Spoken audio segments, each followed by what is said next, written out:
So a lot of people are worried that Social Security is going to go away. Social Security does a report on the funding or the viability of Social Security over a certain time frame.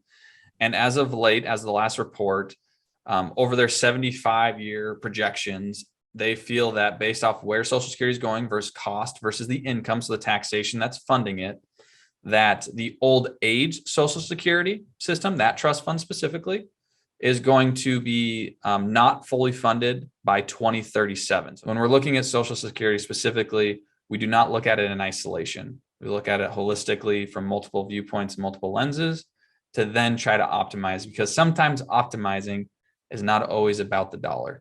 There is return on the dollar, but there's also return on your happiness. Welcome to Critical Thinking Required, hosted by LBW. This podcast is intended for free thinkers, entrepreneurs, and knowledge seekers. Join us as we discuss relevant financial topics, explore with guests their financial journeys, and engage with experts in industries such as space, media and entertainment, real estate, and many more. Buckle up and enjoy the ride. Welcome to Critical Thinking Required. You're with your host, myself, Tim Bickmore, and I have a new host, Caroline Kale. Caroline, thanks for joining us today. Really appreciate it. Thank you for having me on. Of course. So Caroline, in our meeting today, actually, it was today, we were talking about what podcast subject she's doing. She started talking about Social Security. It's like, hey, you know what? How about we jump on a podcast and let's talk about it? So today, Caroline has some questions about Social Security. We're going to discuss it. We're going to talk about it. I think it will benefit not just Caroline, but it's going to benefit a lot of our viewers and listeners, which is extremely helpful. Before we jump into those questions, as always, it's really beneficial if you like our content to share it, subscribe, like. With that being said, Caroline, I'm going to let you lead on these questions, and please chime in with any comments that you have as we go. But by all means, let's get the ball rolling. Thank you. I'm really excited for this discussion. Social Security is a very hot topic lately. I learned about it in school, but there's a lot of opinion and predictions that vary from person to person. So I like to get feedback from different people on their thoughts. So to start it out, I'm kind of curious on your thoughts. What do you think Social Security will look like in the future? You know, that is a really good question. And I just had a meeting with somebody that asked the same question you did. And they said, what's going to happen? So a lot of people are worried that Social Security is going to go away. Social Security does a report on the funding or the viability of Social Security over a certain time frame. And as of late, as the last report, over their 75-year projections, they feel that based off where Social Security is going versus cost versus the income, so the taxation that's funding it, that the old age Social Security system, that trust fund specifically, is going to be not fully funded by 2037. So 2037, the reserves will be gone, which means then that the payments will have to be backed by the taxes that are going into the Social Security fund. And that would only cover about 75% of the payments. So Caroline brings up a really good question of, well, what happens? What do you do? I think it's a really broad question. It's a tough question to answer. It depends on what we can do for proposals to change up how Social Security works. There's some really basic stuff like A, reduce benefits, B, increase taxation, aka Social Security taxation that comes off your payroll, adjust when you can receive it, adjust who receives it. So there's a lot of different proposals that if you actually go to socialsecurity.gov, they have a lot of reports that have talked about how they could adjust it to make sure that it continues to be fully funded over time. And of course, it's a probability game of understanding who's going to take it or not. But to kind of answer another question that comes up, it's like, well, why are we in this position? If you read the reports, the position really comes from our population is getting older. So the boomer generation is actually going to be one of the largest generations that's going to go into retirement, which means they're going to cost more, meaning we have to pay out of that fund. And then in addition to that, what's happening is that the birth rate has actually declined in the United States. So there's less. So there's less workers to beneficiaries of the trust, which means that you create this imbalance. I believe when I was reading through the report that it was at this point, there's going to be 5 workers for every, or 5 recipients for every 100 workers, so only 50%, where before it was 3 beneficiaries or recipients to 100 workers, so it's 30%.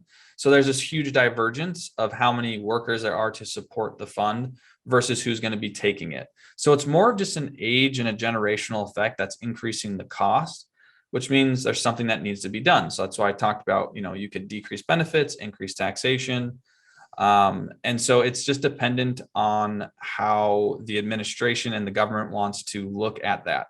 Now, so there's a few stats that I wanted to just talk about that are really interesting. So for example, at the end of 2021, I'll actually ask Caroline a question.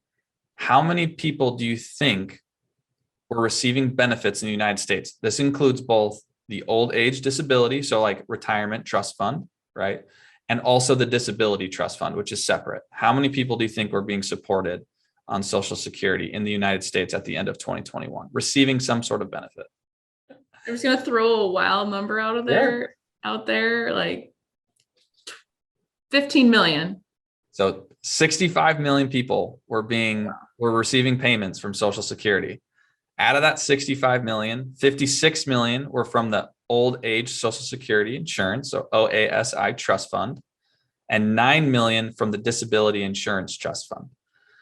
So if you think about that, now we're going to talk about dollars. Out of those dollars, there was a total payment, okay, of $1.133 trillion. Out of that 1.133 trillion, 993 billion came from the retirement side of the trust fund, and another 140 billion came from the disability insurance trust fund.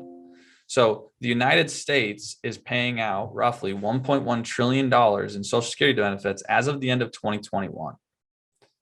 Now, when we start talking about people saying, hey, what if they reduced the benefit? This is the reason why I bring this up, is this would affect a lot of people. This wouldn't just be a little bit, maybe we cut back, Caroline's Social Security payment if she was in retirement. I mean, this would be a big effect to one of the largest populations potentially going in to the United States. So if you're starting to cut those benefits from people that may potentially rely on it or pretty close to relying on it, it could have other trickling or adverse effects to the economy and to the United States in general. So this idea that there's not going to be something that happens, something's going to happen because it's too big of a population that's being supported, that there needs to be some sort of an adjustment. Now, the question of how it's going to be adjusted or what's going to happen is really up for debate. But I think that they'll try to come up with a solution, or I would hope, that makes the most sense. Because if you just start slashing those benefits and that's the answer, that could be a big issue. I think potentially myself, maybe Caroline, we may have slashed benefits because we could absorb some of that. But like the older generation, I have a hard time thinking that they'll go ahead and start cutting that, because I think the government will find themselves in a different position to have to support them regardless. So that money's going to have to come from somewhere. And it may be coming from the younger generation, not necessarily the older generation. So I know that's a lot of information for like, where's the future? I think it's unknown, but the biggest known is that something has to change. That's really interesting. I really appreciate your insights into that. And I definitely see where you're coming from. And I agree, you bring up a lot of great points. That is such a huge population. And what happens to the people that are already taking and receiving these benefits, and all of a sudden in a decade or so, they are receiving less or none? That would be huge and definitely have a trickling effect, like you said. Yeah. And if you take like an economics lens, that you can think about it like this as well, as if you start taking away Social Security payments from people who are reliant on it, what you're also doing is you're restricting dollars from the private economy as well, right? Which could also have different adverse effects in general. You're stripping cash out of the economy, out of the private industry. So there's just different ways that you have to really think about it. And that's where it's a lot larger than the question of like, oh, is Social Security going away or not? Oh, well, wait a second. Hold on. We have an aging population, low birth rates. This is definitely becoming an issue. And there's just different ways that you can start looking at it. So to just cut it out from underneath current retirees, I think is going to cause more issues than good. That's definitely a great point.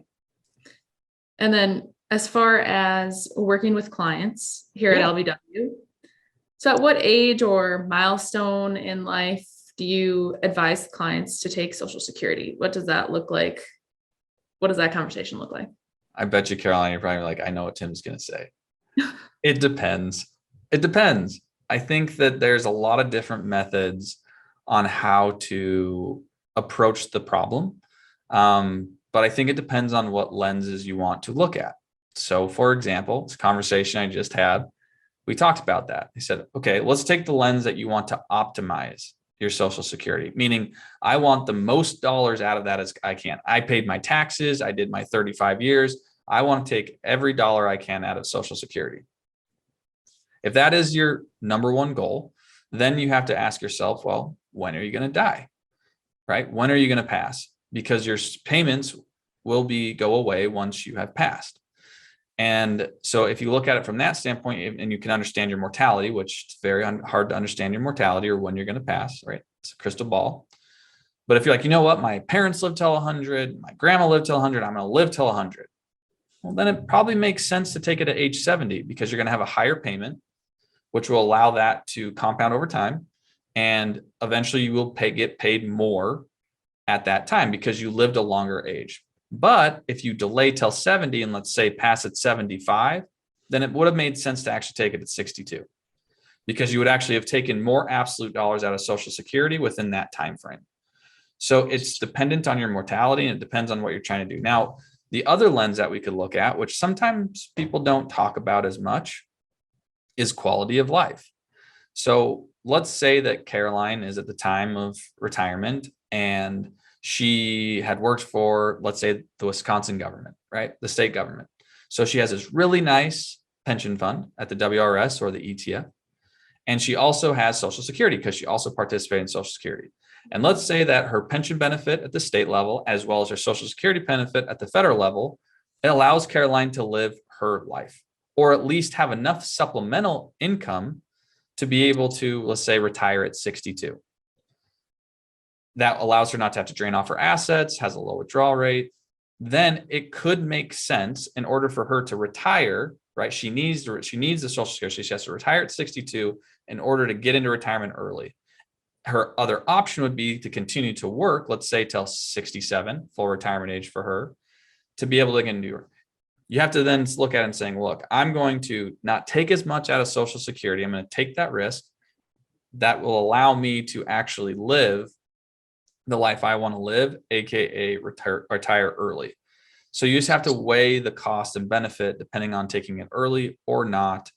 And what does that mean for you? And what does that mean for your family? And how does that sustainable for what you're trying to achieve in retirement? So it's not a straight bullet answer of like, you absolutely need to wait till 70 or you absolutely should take it at 62. It really is way more individualized and understanding what you're really looking to achieve and why, and then start making those intricate decisions. So some of these, you touched on some of these, but what are some other reasons to take it early versus late when you're having a conversation with someone? Yeah. So I think the biggest one is like quality of life. Can it allow you to retire early? Right. And if that's what you want to do, then that's definitely a topic of discussion. I think depending on the amount of assets that you have, and again, what retirement looks like for you, it's also could help allow you to not have to deplete your assets. Let's say an IRA, a 401k, or other assets that it's enough where the withdrawal rate may come down, like let's say sub 3.5%. Right. And saying like, look, we're going to take Social Security early, which allows our assets to actually grow over time. So theoretically, if you're looking holistically, you could actually make more money in the long run, taking Social Security early relative to taking it late, depending on when you start needing to withdraw off your portfolio. So there's just different mechanisms to kind of look at to say what is the most optimal time, but the most optimal time is also up to what your spend rate is and what you're trying to do. And that's why it always comes down to the individual, and it's not clear cut rule of thumb. You should always take it at 67, always take it at 70, always take it at 62. Health concerns are a huge deal. You know, we've had clients in the past where it's like, look, based off of your health record, it makes sense to take it early, because the probability of maybe of death is a little bit higher given some potential ailments. So looking at it from even a health perspective is important. I would caution people about looking at their own mortality compared to their parents. Something that is sometimes comes up a lot where like, oh, my dad only lived till, my mom only lived till. Yes, sometimes that's genetic, right? Where you have genetic that can pass down for health issues, but sometimes it's not that. Maybe it's just, it's independent variable of yourself.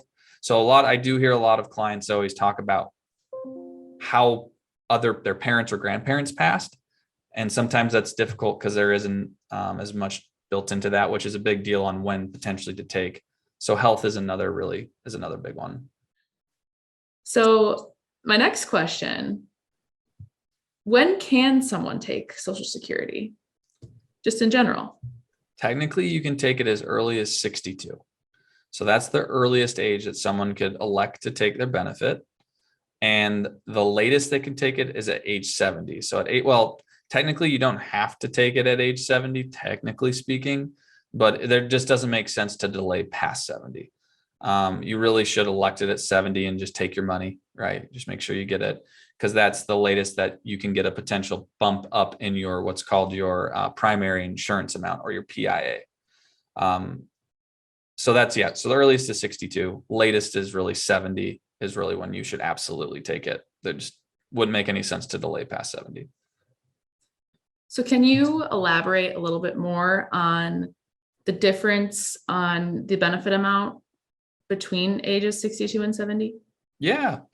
So if you were to, so I guess to kind of set the stage, everybody has what's called full retirement age. So everybody has a full retirement age. It's all based off your birth year. So there's different retirement ages. I think the earliest that they have done what they did when they first established Social Security was 65. And then it's kind of incrementally gone up. Now, the latest, there hasn't been anything above 67. So for example, Caroline and I, our retirement age would be 67. They haven't made adjustments to that, but it's all dependent on your birth year. So once you find your birth year, you can find what is your full retirement age. And it does differ for people depending on age.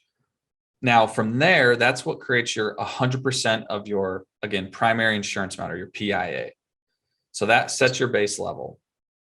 That amount is calculated, which we'll probably talk about in a little bit. But that amount from there, if you were to take it earlier than 67, they're going to start decreasing that amount over time, right? So at 62, I believe the math works out to like a 32% reduction of your Social Security. I would have to double check on that, so don't quote me on it, but I think it's 32%. And that's how it kind of decreases. So if you were to take it at 62 and 6 months, 62 and 7 months, there's a formula that calculates how much your reduction of your 100% of your PIA is. If you go above 67 and wait till, for example, 70, it's roughly an 8% per year increase. So you can make 8% more of your PIA per year if you delay till 70. At 70, that increase stops, and then there is no more increase, and that's why it makes sense to take it at age 70. So I believe it's a 32% reduction, I'm pretty sure, but again, don't quote me on that. And then it's 8% per year up till age 70, depending on your retirement age. So sometimes people, if they don't need the income, it's kind of deferral, because depending on how much you make too, Social Security benefits can be taxed, just depending on the income you're generating. So if someone is in a wealthier position and is generating more income, they may delay it because they just don't want to have the increase in taxation, nor do they want it.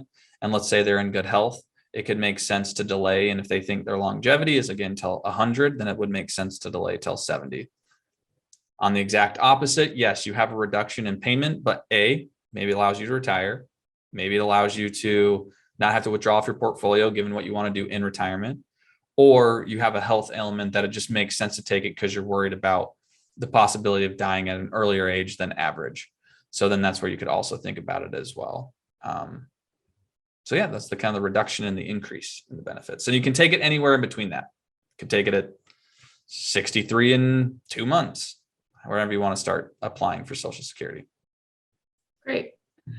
That's really important to know and understand. I've I've seen while working here a few social security statements come through that break down, this is going to be your payment if you take it 62, 67, 70.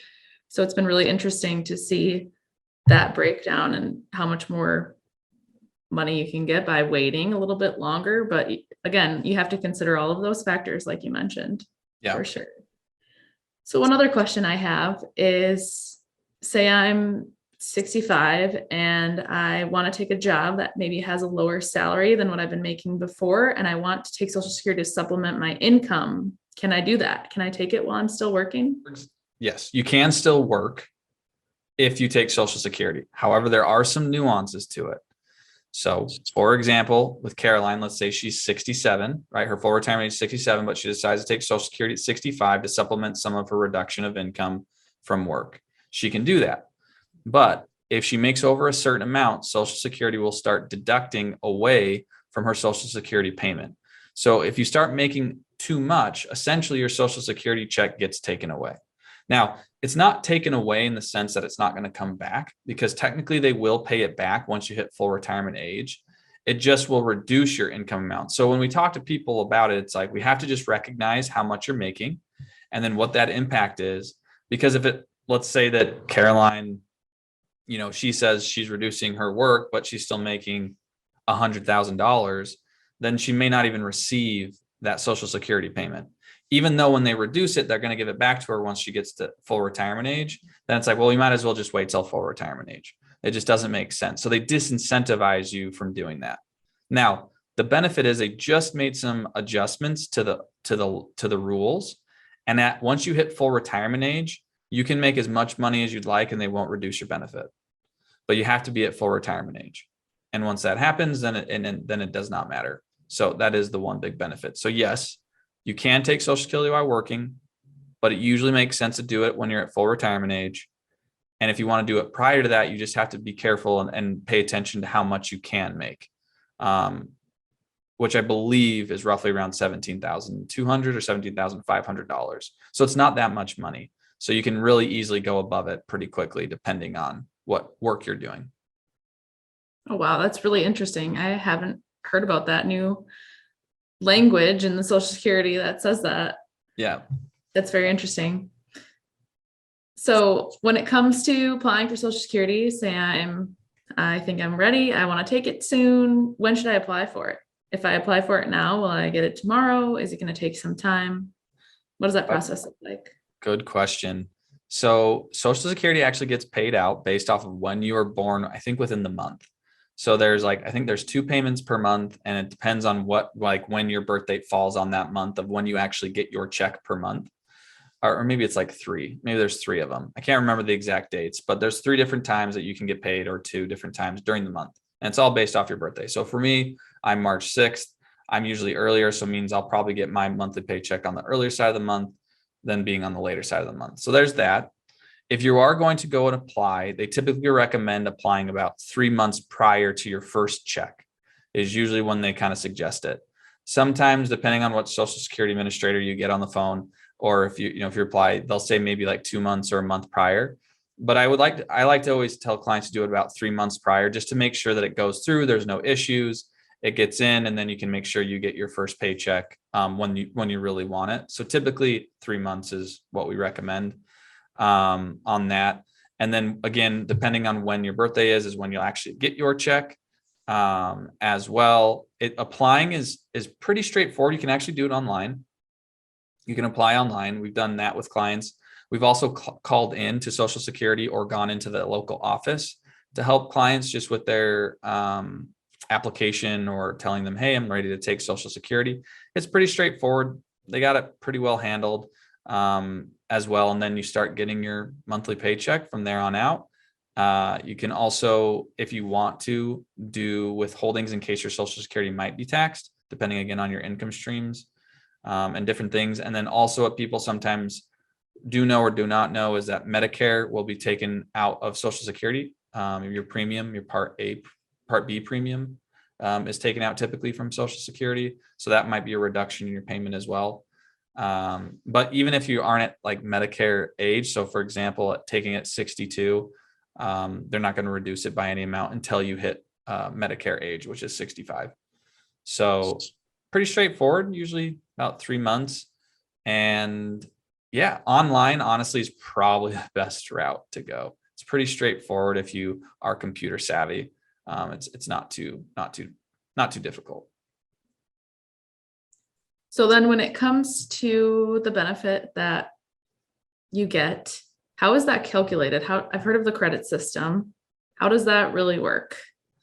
So the way that they calculate your benefit is they're going to come up with, again, your benefits called your PIA, which is your primary insurance amount, is they first go ahead and they find your average indexed monthly earnings, or AIME, AIME.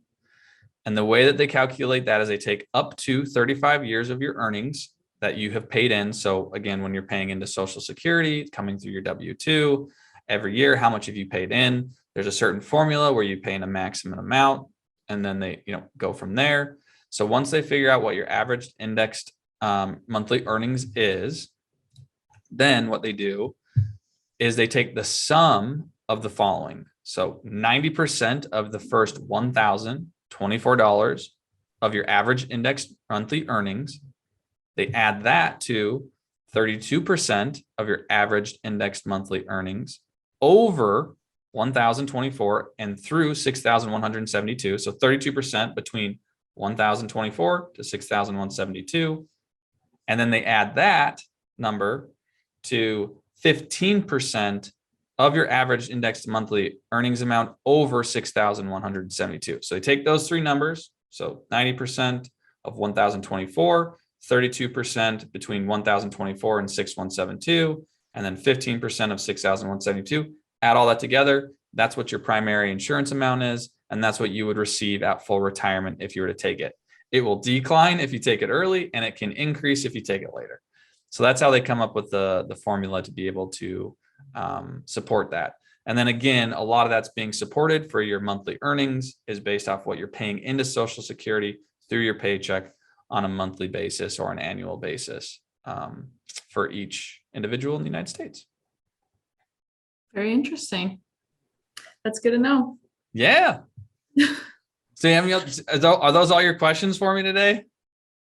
I think that's all I have. I could probably come up with more if I tried. I know I could, but that's pretty good. We can start there. Well, before, we always like to do round robin, right? So Caroline, I want to hear what your thoughts are. What do you have for thoughts on the podcast today?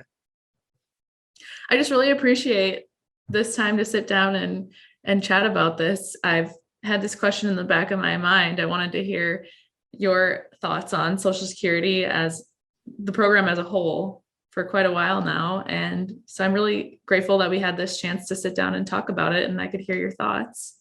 Cool. So that'll definitely be helpful for me going forward, for sure. Good.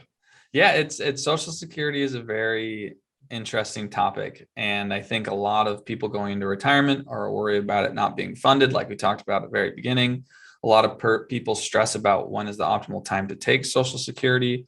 They've simplified it quite a bit. I mean, we didn't really talk about it in the podcast, but there were different ways to actually claim benefits, and there were loopholes, and they've closed a lot of those loopholes down. So you can't really take advantage of them any longer.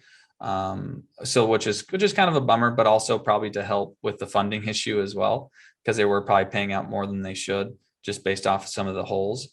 So overall, though, it really doesn't need to be that complicated in a sense. It really is looking at what are you trying to achieve? Why are we trying to achieve it? And then how do we best optimize it given your potential goals and situation circumstances? I always like to tell people that, we've had experiences where we try to optimize and, specifically for Social Security. And then unfortunately, people have passed maybe 3 months after they received their first Social Security payment and had no idea that they were sick, had no idea what was going on. So it's so dependent on the scenario, the circumstance. And sometimes when you try to optimize, that outcome is not what you're expecting. And sometimes when you are not optimizing, then you can have the reverse effect of the outcome. So when we're looking at Social Security specifically, we do not look at it in isolation. We look at it holistically from multiple viewpoints, multiple lenses, to then try to optimize, because sometimes optimizing is not always about the dollar. Sometimes it's about your quality of life. Sometimes it's about getting, being able to retire early. And that's, we want to make sure we give that justice, because there is return on the dollar, but there's also return on your happiness. And that could be just as powerful or more powerful than the return on your dollar. So that's how we always view it. With that being said, Caroline, thank you for joining me today. I appreciate all the questions. And thank you for all our listeners and viewers for listening to Caroline and I talk about Social Security. And we will talk to you next time. Thank you. Thank you for taking the time to start your journey of thinking differently and listening to LBW talk about stuff they love. Until next time.